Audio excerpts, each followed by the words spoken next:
All right, let's cut the crap and dive right in, shall we? Gandhi. The dude's practically a saint in some circles, right? But let's be real, most of us only know the surface level bullshit. Peace, love, and all that jazz. You with me? Absolutely. The schoolhouse version of Gandhi, about as exciting as watching paint dry. Exactly. Luckily, we've got you here to help us unpack the real Gandhi. The guy behind the loincloth. The good, the bad, and the downright weird. Let's get into it. First off, gotta ask. Most people think Gandhi was born preaching nonviolence, like straight out of the womb. Was he always this way? Or did he have some seriously messed up phases we don't know about? Well, he wasn't exactly a pacifist from the womb. Like all of us, he was shaped by some major influences. Hit me with it. Think Tolstoy, Ruskin, Thoreau. These guys were radical thinkers who challenged the status quo. Gandhi was drawn to their ideas like a moth to a flame. He even corresponded with Tolstoy, seeking guidance on his own path. No shit. So he was a bit of a fanboy, huh? What specifically got him all fired up? Tolstoy's book, The Kingdom of God is Within You. It really struck a chord with him. It's all about rejecting external authority, finding the divine within yourself, and embracing nonviolence as a way of life. Gandhi took these ideas and ran with them, shaping his own philosophy and approach to activism. So we're talking more than just like peace and love vibes. This was some hardcore spiritual and philosophical shit. Exactly. And it gets even more interesting when you consider Gandhi's stance on war. Okay, now this is where things get juicy. Yeah. Because everyone knows Gandhi is the ultimate pacifist. So how the hell did he end up recruiting soldiers? Yeah, it's one of those mind-blowing facts they don't teach you in school. Gandhi actually encouraged Indians to enlist in the British Army during both Boer War and World War I. Hold up, what the actual that's some serious mental gymnastics. It might seem contradictory, but his views on violence were complex, constantly evolving. At that time, he believed that serving in the British Army could be a way for Indians to prove their loyalty and earn their right to self-governance. He saw it as a step towards independence. So was he naive? Or just playing the long game? It's tough to say for sure, but his experiences in South Africa, witnessing the brutality of colonialism and racism firsthand, definitely shook him. He started questioning his earlier stance and eventually did a complete 180.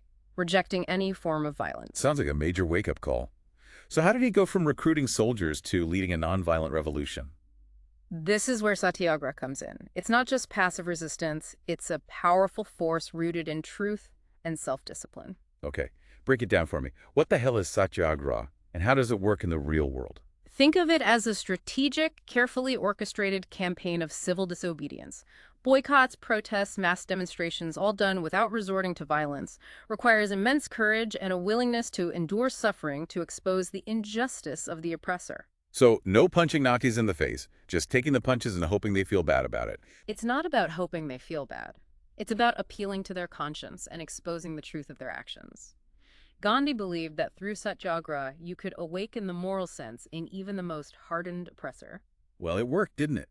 Gandhi's Satyagraha movement played a huge role in India gaining independence. Proved that you don't need guns and bombs to bring down an empire. Sometimes all you need is a stubborn motherfucker with a loincloth and a whole lot of conviction. That's one way to put it. But Gandhi's commitment to nonviolence wasn't just some political tactic. It permeated every aspect of his life, even down to what he put on his plate. The man was a hardcore vegetarian. But we're not talking some trendy plant-based bullshit here. This was next-level dedication to minimizing harm, right? Absolutely. Gandhi believed that killing animals for food was cruel and unnecessary, saw it as a form of violence that contradicted his core principles. He even experimented with becoming a fruitarian, living solely on fruits and nuts for a while. Fruitarian. Sounds like a recipe for constant hanger. But I guess when you're battling an empire, a little hunger pang is the least of your worries. He was constantly pushing boundaries, trying to find the least violent and most sustainable way to live. He even meticulously documented his food intake and bowel movements, always analyzing and experimenting. Okay, that's a little too much information, even for me. But hey, the man was dedicated to his cause. Speaking of dedication, let's address the elephant in the room. Gandhi's weird obsession with celibacy. What the hell was that about? Gandhi practiced and preached brahmacharya, which is about controlling desires, particularly sexual ones. He believed that conserving this energy could be channeled into spiritual growth and service to humanity. So basically, he thought sex was a distraction from the revolution. In a way, yes. He believed that celibacy could purify the mind and strengthen his resolves. But it's a complex topic, and his views on sex and relationships were, shall we say, unconventional? Unconventional is putting it mildly. We'll get into all that messy stuff in a bit. But first, let's talk about the elephant in the room. We've talked about the good, the inspiring stuff, but we can't ignore the fact that Gandhi, like any human being, had his flaws.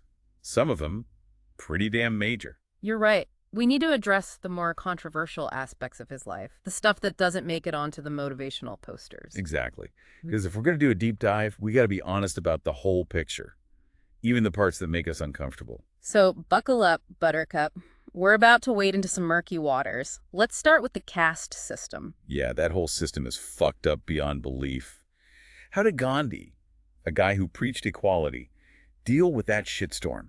It's a complicated issue, especially considering the time period. Gandhi was born into that system, so, it was all he knew. But he did challenge the hierarchy, especially the horrific treatment of the untouchables. They were considered less than human. Okay, so he wasn't totally oblivious. What did he actually do about it? He called for their integration into society, even started calling them Harijans, which means children of God. He believed in uplifting them within the existing framework, rather than just dismantling the whole damn thing. Children of God. Seems a bit patronizing if you ask me. Exactly. Like giving a dog a fancy name doesn't change the fact that you're still treating it like, well, a dog. That's a valid point. And a lot of people at the time, particularly B.R. Ambedkar, who was a Dalit himself and the architect of India's constitution, called Gandhi out on his bullshit. Ambedkar. That dude was a badass. Didn't he write a whole damn constitution based on equality and justice? Exactly. He believed that true equality meant abolishing the caste system altogether, not just renaming the boxes. He and Gandhi had some legendary clashes over this. Ambedkar saw Gandhi's approach as reformist, ultimately inadequate. Makes sense. You can't just slap a new label on a system built on centuries of oppression and expect everyone to sing Kumbaya. So Gandhi gets a failing grade on the caste system. Let's just say his views were complicated and haven't aged well. He recognized the inherent injustice, but couldn't fully break free from the deeply ingrained beliefs of his time. All right, moving on before I lose my shit. Mm-hmm. What about his views on women? Was he a feminist icon? Or just another dude with outdated ideas? Again, it's a mixed bag. On the surface, he advocated for women's rights and spoke out against things like child marriage and forced veiling. He even compared women to powerful goddesses. So, woke Gandhi for the wind. Not quite. His idea of female empowerment was pretty damn traditional. He saw women as morally superior but also weaker, in need of protection. Their primary role, according to him, was in the home as wives and mothers. The whole barefoot and pregnant bullshit. So basically, women could be goddesses, as long as they stayed in the kitchen. Pretty much. He championed their spiritual strength, but still saw them through a patriarchal lens. And this is where things get really messed up, especially when you tie it back to his obsession with celibacy. Hold on, you're telling me his celibacy thing goes beyond just abstaining from sex? Oh, it gets much weirder. In his later years, Gandhi started these so-called experiments to test his self-control. He would sleep naked with young women, including his grandniece, to see if he could resist temptation. Holy shit, what an absolute creep. That's beyond fucked up. Yeah, it's a dark and disturbing part of his life. Even some of his closest followers were disgusted and left his ashram because of it. So the dude who preached nonviolence and spiritual purity was basically using young women as props in his twisted celibacy fetish. Seriously, what the fuck? It's a tough pill to swallow. Raises some serious questions about power, consent, the whole guru-disciple dynamic, especially in light of his otherwise progressive views. Talk about a massive contradiction. I'm starting to think the loincloth was less about simple living and more about hiding some seriously messed up shit. It definitely tarnishes his legacy, forces us to grapple with the uncomfortable reality that even our heroes can have deeply flawed sides. Okay, I need a mental palate cleanser after that bombshell. Let's switch gears. Talk about something a little less disturbing. What about Gandhi's political and economic ideas? Was he all about peace and love? Or did he have some more, radical shit up his sleeve? Well, he definitely wasn't a fan of the status quo. He envisioned a very different India, one built on the principles of Swaraj, which means self-rule or self-governance. Self-rule. Sounds pretty straightforward. Kick out the British, establish an independent India, case closed. What's so radical about that? It went much deeper than just political independence. Gandhi saw Swaraj as a complete societal transformation, a way of life. He believed in decentralization, empowering villages and local communities to govern themselves. So like a bunch of mini democracies all over India? Sounds kind of chaotic.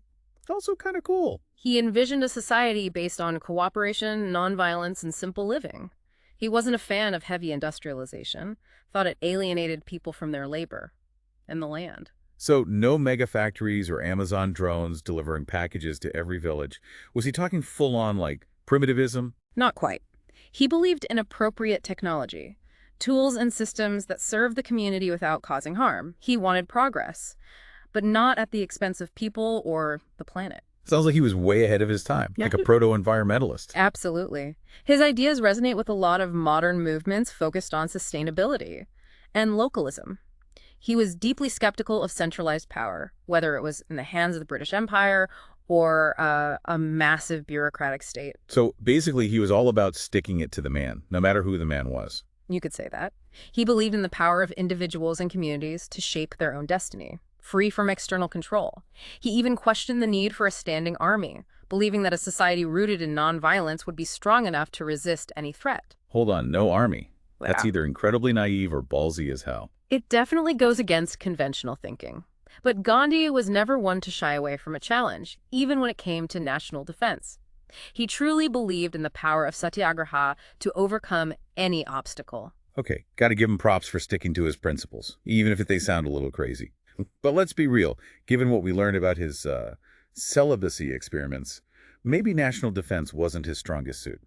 Yeah, that's probably a good point. Perhaps some battles are better fought with weapons other than just unwavering moral conviction. Well, this deep dive has been one hell of a roller coaster ride.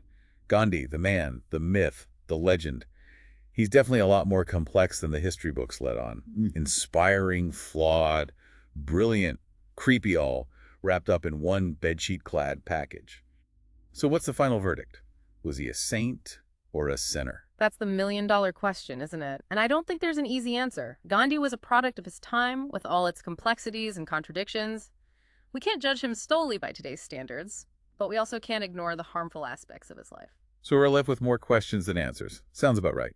Maybe that's the whole point of a deep dive. It's not about neatly categorizing people as good or bad, but about confronting the messy reality of human nature, even when it comes to our heroes. Exactly. And maybe, just maybe, by grappling with these complexities, we can learn something about ourselves and how we navigate the world with all its flaws and imperfections. Well said. Now, let's wrap this up with a final thought.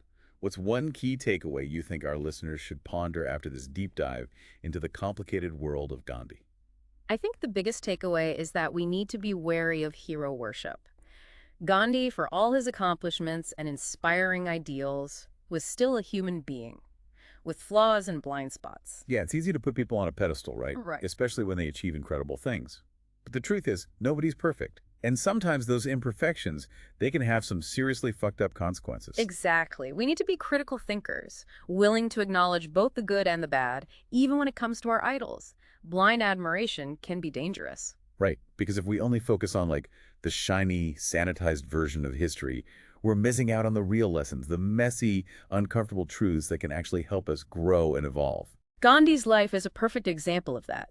He achieved incredible things through nonviolent resistance. But he also held some views and engaged in practices that were, well, harmful and exploitative. We need to wrestle with that complexity if we want to truly understand his legacy and its relevance today.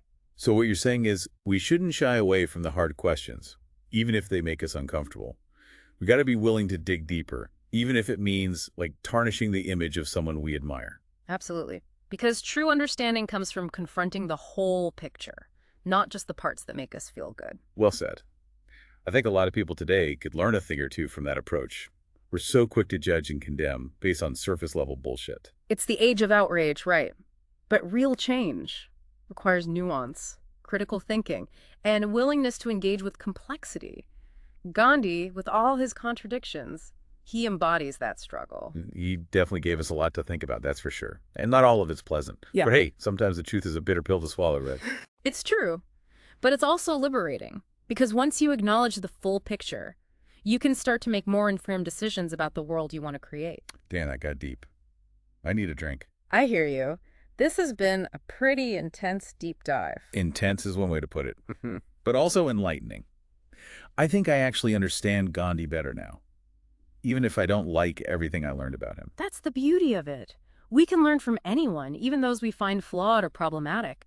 It's all about extracting the wisdom and applying it to our own lives. Okay, so before we wrap up, let me throw this out there. Hmm. If Gandhi were alive today, what do you think he'd make of the world? The internet, social media, all this technology that connects us but also divides us. That's a fascinating question. I think he'd be both fascinated and horrified by the power of technology.